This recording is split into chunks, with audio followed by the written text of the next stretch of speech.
Shalom and welcome. Welcome to Four Corners. Four Corners. It is a series of messages to those who I believe seek to do the will of the Almighty Father.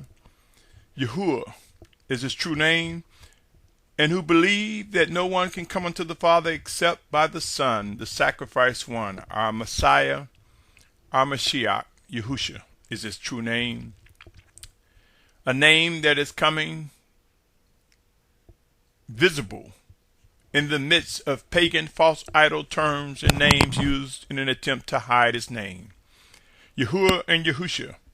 It is a message to those who seek to do the will of the Almighty Father. I am compelled to believe we have entered into end times, my brothers and sisters, and that we are indeed on a collision course for extinction. Extinction as defined in scriptures, where we will put off this corruptible body and put on the incorruptible as described in scriptures. Today is June 12th, 2014. If you're tuning in for the first time, my name is Symmanayah, and this is part one of a segment entitled Expectations and Actions. So please note this segment will be in multiple parts to ease listening for those on mobile devices. I will also make a playlist as well upon completion of this segment. With that said, my brothers and sisters, many of us are aware that back in the days of old, we were in an agricultural environment. We were an agricultural people. During our past, we understood clearly communications and words related to agriculture or farming, which consisted of words dealing with planting and or harvesting, or things that occurred before and in between or afterwards.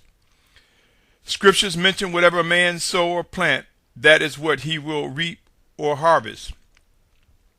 Keep also in mind where there is sowing or planting, there are expectations and actions. Thus, the title of this segment, Expectations and Actions.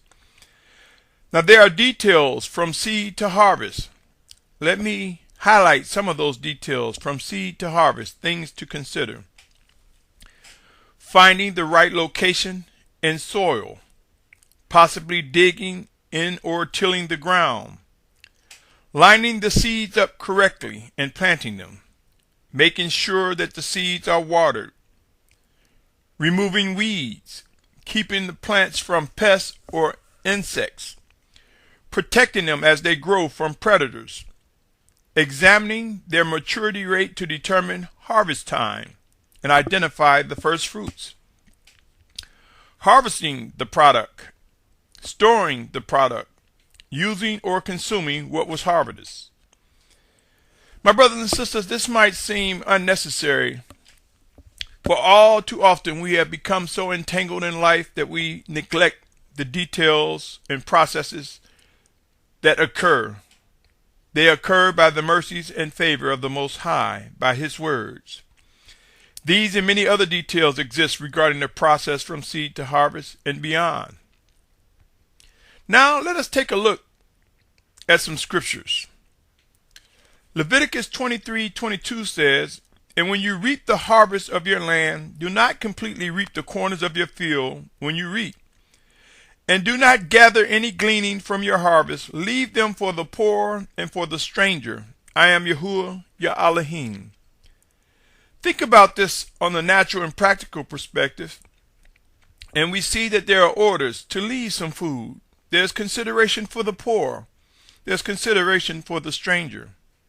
I submit to you, my brothers and sisters, just as we reap the benefits of learning and growing strong spiritually, just as we learn spiritually and press forward into those who are growing, just as we grow closer to one another, some stronger than others, let us not forget about the poor or the stranger. Let us not forget about those who may not be able to reach where we are, or those who may not have the technology to receive these messages via the internet or any other methods. Let us remember, my brothers and sisters, all that we reap, let us also consider and give thought and prayer to the poor and the stranger. Deuteronomy 24:19 says, when you reap your harvest in your field and have forgotten a sheaf in the field, do not go back to get it. Let it be for a stranger, for the fatherless, or for the widow, so that Yahuwah your Elohim might bless you in all the work of your hands. Take heed, my brothers and sisters, though these scriptures speak literally of naturally leaving some food for the fatherless, the widow, could these not also pertain to spiritually as we reap the benefits and fellowship? Do we take into consideration those who may not experience what we are experiencing in reaping the benefits and blessings from the mercies of the Most High? Pray about this, my brothers and sisters. Hosea 10:12 says, sow for yourself righteousness, reap according to kindness, break up your tillable ground. It is time to seek Yahuwah till he comes and rains righteousness on you. Hosea 10:12. Could this be akin to us living a life where we are expected to present righteousness before others? And in doing so, we will receive kindness from time to time? Could break up your tillable ground means to step outside the box and to speak boldly as guided by the Most High and watch him bring the increase? Pray about that, my brothers and sisters. Matthew 6:26 reads, look at the birds of the heaven, for they neither sow nor reap nor gather into storehouses, yet your heavenly Father does feed them. Are you not worth more than they? Keep in mind, my brothers and sisters, here we see in this verse the need to trust that the Most High Father will guide us in sowing and reaping, or that he will provide all that is necessary. 2 Corinthians 9:6 says, in this, he who sows sparingly shall also reap sparingly, and he who sows on blessings shall also reap on blessings. What are we sowing, my brothers and sisters? Do these words bring about expectations that demand an action? Galatians 6:7 reads, do not be led astray. Elohim is not mocked, for whatever man sows, that he shall also reap. Many of us has probably have heard the word, you reap what you sow. Should we not be surprised with what we are experiencing to this day? Should we not realize also the mercies of the Most High? For there is forgiveness, there is the power of atonement. So let us not be dismayed or fearful that there is not any way to be forgiving or experience true atonement made possible by Yahushua Mashiach. Galatians 6:9 reads, and let us not lose heart in doing good, for in due season we shall reap, if we do not grow weary. My brothers and sisters, I have commented on these passages that I just read, and surely we can see that in reaping what we sow, there are things that occur. In other words, the very words that we speak to one another, the very ways and means in which we behave among one another, whether it's a brother or a sister or those we work with or in school or in our neighborhoods, the very means in which we interact with one another, believe it or not, it's a process of sowing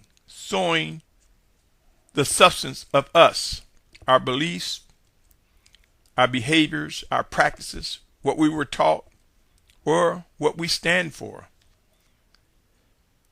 I ask you, can our actions, do you agree that our actions can be as one sowing seeds? What are we sowing? Have we given thought to what we do each day?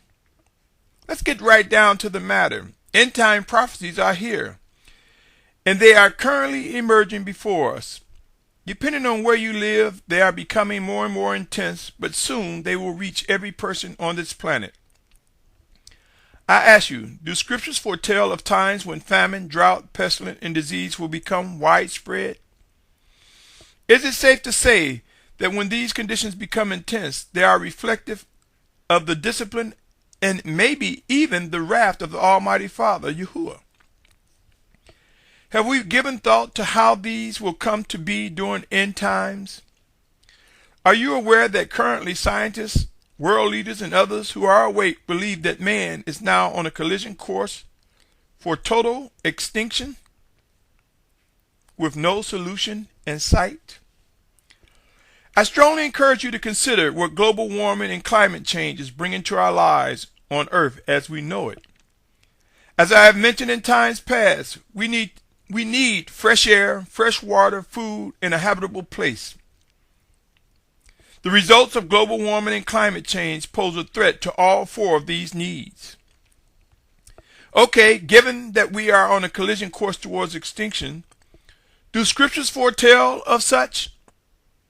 Remember, there are scriptures that inform us that a time will come when we will put off the corruptible and put on the incorruptible. Believe it or not, this describes an extinction event, an extinction of these earthen vessels as we know them to be today. Now, given what I've just presented, what do you think will be expected of us during these end times? What are your expectations and actions? Scriptures mention of the coming great tribulation, of which there will be much death and destruction. If you doubt this, read or revisit Revelation chapter 6, verse 8, and Revelation 9:18. If one were to do the math, this will equal well over 3.6 billion people or more will be killed during the Great Tribulation. Again, scriptures foretell of famine, which means food shortage, drought, fresh water shortage, pestilence, and disease during end times. Many people fail to realize the widespread drought will equal no water to plant food, no food for livestock, thus contributing to famine. My brothers and sisters, it's time to begin asking yourself, what will contribute to end time prophecies conditions? Have they begun to spread with fierceness across the planet? Are you aware of whether this has begun or not? What are your expectations? What actions have you taken or begun to take regarding your expectations? When do you think will be a good time to begin preparing for what is expected of you? My brothers and sisters, for some reason, many of us think if we avoid these matters, if we avoid these discussions or dismiss these needs, they will go away. They will not be necessary. I submit to you, regardless of our position on this subject, expectations exist and they will enlarge. And we will witness actions reflective of the realities of what's to come. I will break right now at this point and pick up with part 2 in a moment. Again, this segment is entitled Expectations and Actions. Remember, my brothers and sisters, whether we admit it or not, expectations exist and they demand actions, and soon we will come to realize that. I invite you to continue listening and stay tuned for part 2. Shalom, shalom, shalom.